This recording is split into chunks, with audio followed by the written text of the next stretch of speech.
How to add an admin on Facebook page. Now, the very first thing you're going to do if you were to add an admin on a Facebook page that you own is to go to your main menu right here and tap on this arrow down in order for you to switch to your Facebook page. You just have to tap on the name of your Facebook page right here. And now you have successfully switched to your Facebook page. Now the next thing you're going to do is to tap on this main menu right here and click on Professional Dashboard right here. Now once you're here, you just have to scroll down until you find the Tools section right here. All you have to do is to tap on See More and scroll down until you find Page Access. You just have to tap on that. And now the next thing you're going to do is to tap on Add New right here and hit on Next.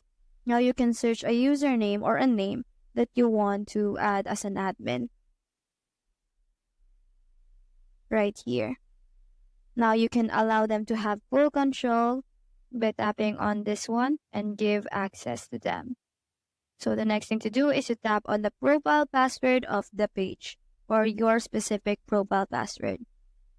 And now you just have to hit on confirm, and then you have added a new admin to your Facebook page. So that's how to add an admin on Facebook page. Hope we helped.